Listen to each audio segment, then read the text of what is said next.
Um, so, first of all, she's not here tonight, but I want to thank Lacey Brown for doing research for me because I was getting really behind. And so she took the time to look up a lot of this stuff. So I really appreciated her help. So I was asked to speak tonight about my history of activism, which honestly, I missed most of the exciting parts of the feminist movement. It was just, I'm a few years behind Marilyn. So I didn't march, I didn't burn my bra, none of that stuff. So I didn't, exactly, but I didn't become an activist until Roe was reversed. And that was the real wake up moment for me to go, oh, this is not guaranteed. So at that point, as a 65-year-old, I was enraged on behalf of premenopausal women. And so then again this year, I was incensed by the What is a Woman Act that came through the Alabama legislature. So there's a gentleman, Brian Lyman, he's with the Alabama Reflector, and he wrote an article I'm going to read to you because he sums it up so much better than I can. So, and I quote, "The Alabama legislature rushed a bill to Kay Ivey last week. It was so important that the House Republicans limited debate on the measure to 10 minutes on Wednesday. It was so urgent that Ivey signed it on Thursday. You would hope legislation passed so swiftly would address a major problem in the state, like gun violence, the rural health crisis, or ongoing inequities in Alabama's public schools. And of course, your hope would be turned to dust. The legislation allows public entities to segregate men and women. And while not the explicit purpose of the What is a Woman Act, sponsored by Senator April Weaver, that's its functional effect. At first glance, the legislation is another attempt to drive transgender Alabamians out of public life.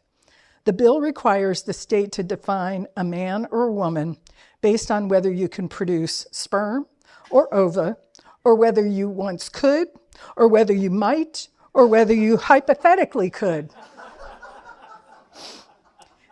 In one respect, it's a bathroom bill.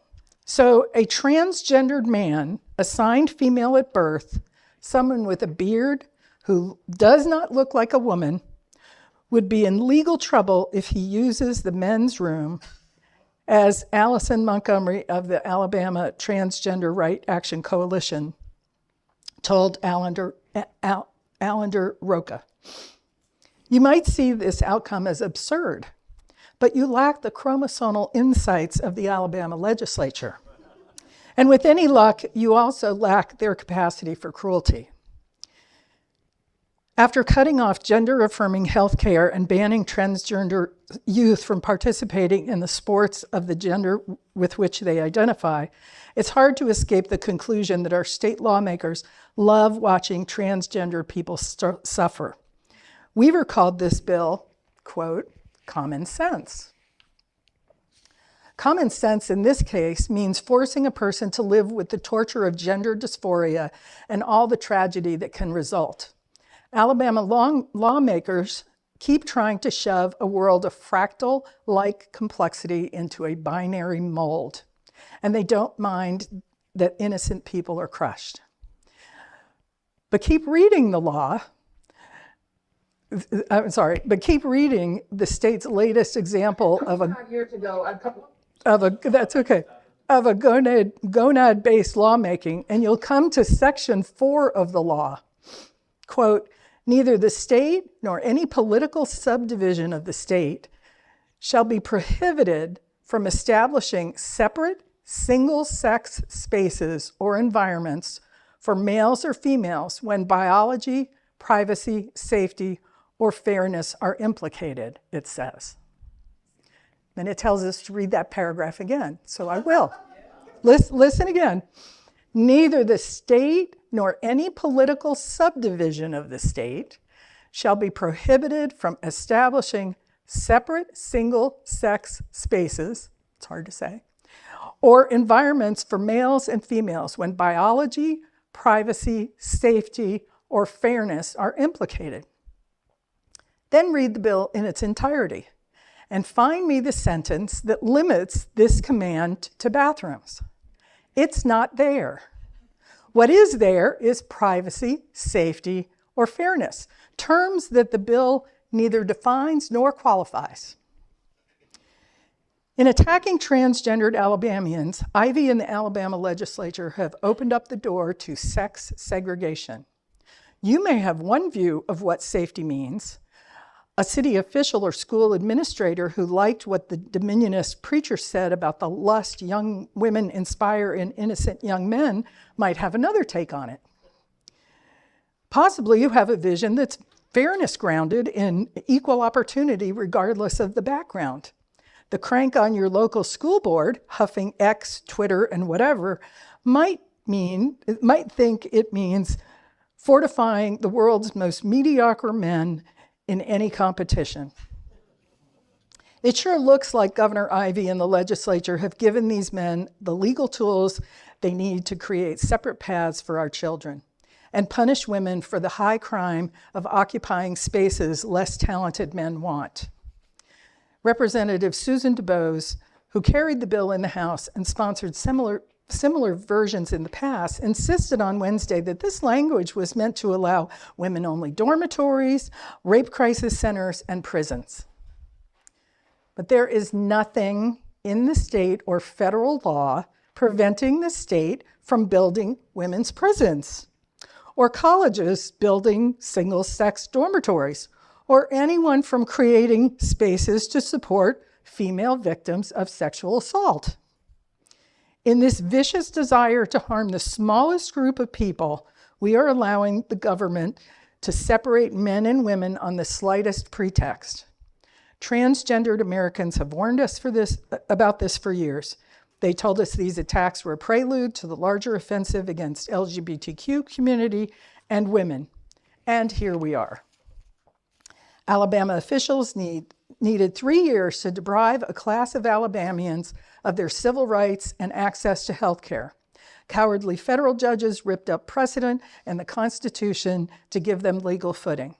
And that gave the far right an example of how to discriminate and prevail in the court, and might have encouraged them to be bolder.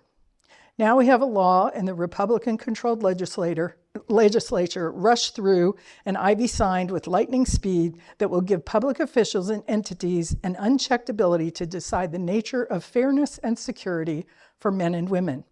And if that means pushing women into segregated spaces, they can do so because they're defending them, you know?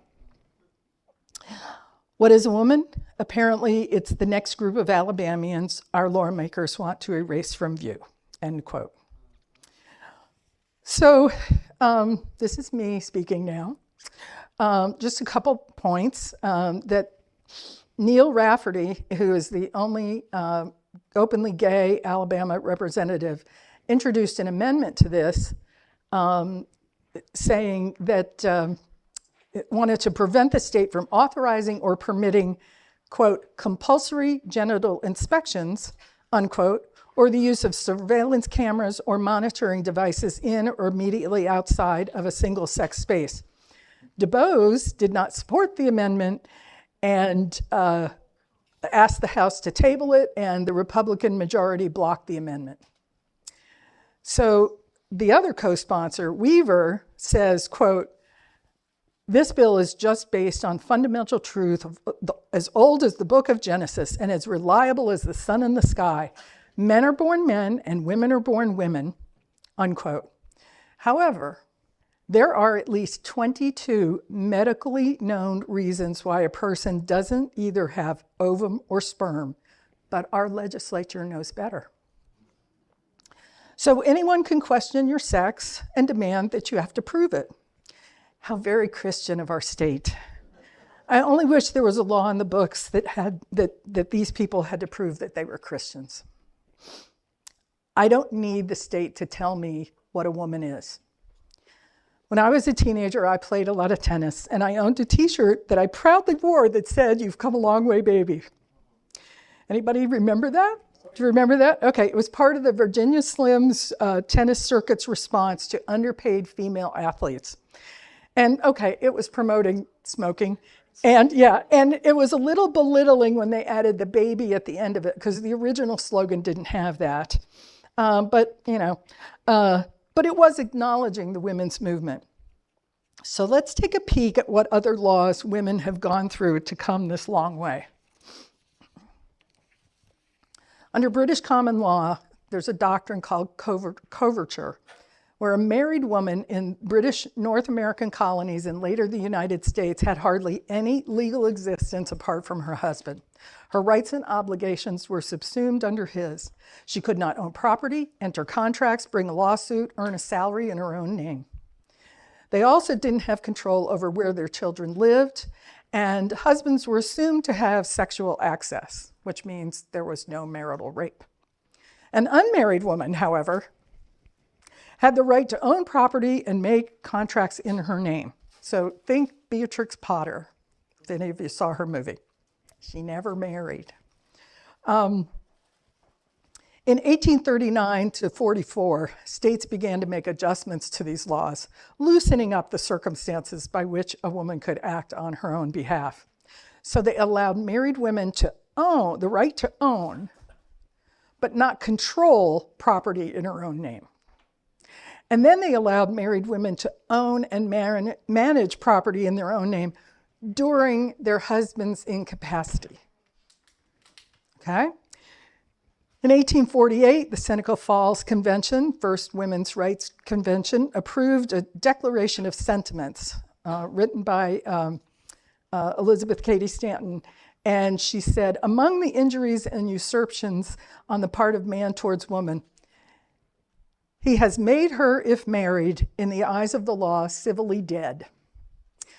He has taken from her all property and even the wages she earns. He has so framed the laws of divorce as to what shall be proper causes of divorce in case of separation, to whom the guardianship of children should be given, as to wholly regardless of the happiness of the woman, the law in all cases going upon the false supposition of the supremacy of the man and giving all power to his hands. And they really are using the word man here. As the U.S. Congress was considering the legislation that eventually became the Civil Rights Act of 1866, opponents charged that it would alter the legal status of a married woman. Think about that. It was terrible, just terrible.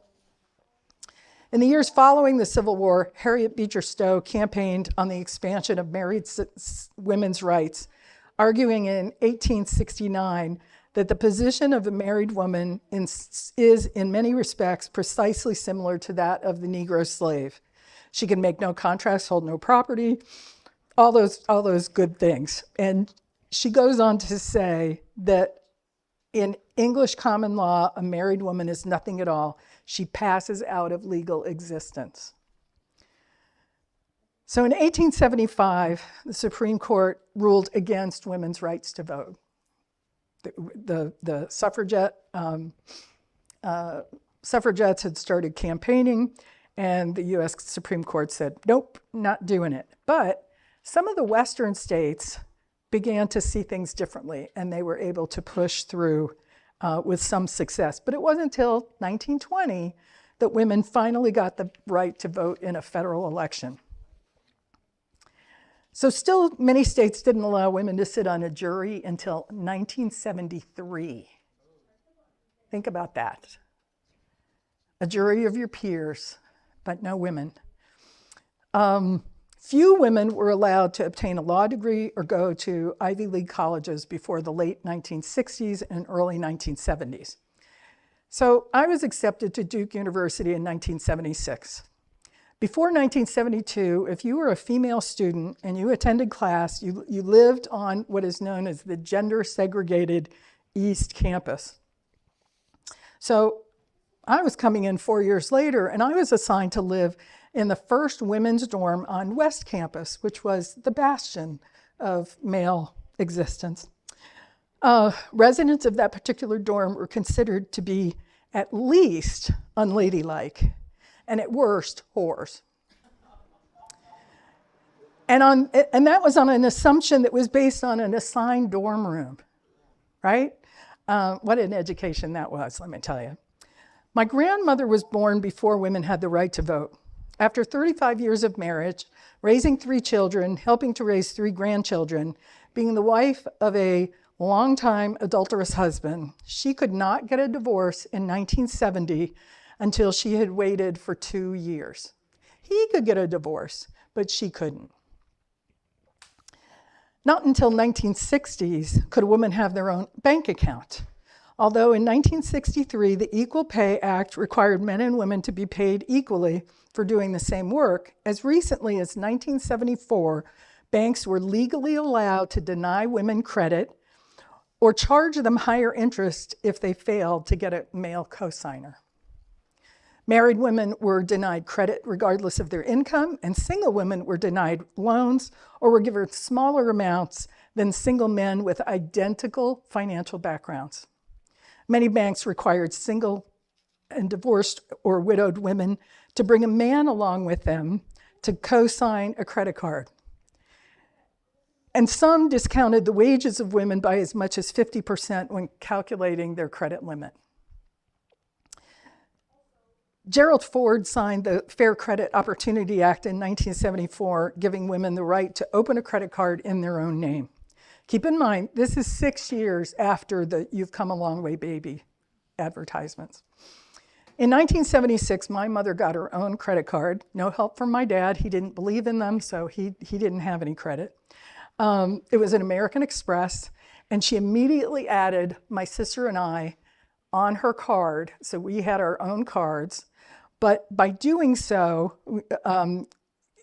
we gained credit history based on her payments, okay? We were not to use this card. This was for emergencies only. If somebody died and we needed to get home quickly, on the bus, not the train, not the plane, okay? So, but God bless her, you know. In 1983, I was able to purchase a small business that I had started for someone else based on my $2,000 used car loan payoff, my American Express credit card history, and my parents backing me with a piece of unimproved property. I was lucky to have found a female bank officer who to this day, I swear, had had a horrible day with the men in her office. And when I came in, she decided that she was going to make sure that this ambitious young woman got a business loan to spite them. So still, the Fair Credit Opportunity Act related only to personal lines of credit until the Women's Business Ownership Act was signed by Ronald Reagan in 1988. Women in some states were still required to have a male relative co-signer when they operated a business line of credit. So this is 5 years into my business ownership. After my mother's 4th child was born in 1965, she asked to have her tubes tied. And the hospital refused, saying that if any of us kids died, she might want to have more. Or if my father died and she remarried, she might want to have children, you know, from that husband. So our family wasn't destitute, but we were definitely lower middle class. 4 kids was plenty, and my mother told me that when she suspected she was pregnant again in 1966 for the 5th time, she asked her doctor for a D&C, which, understanding our situation, he agreed to do.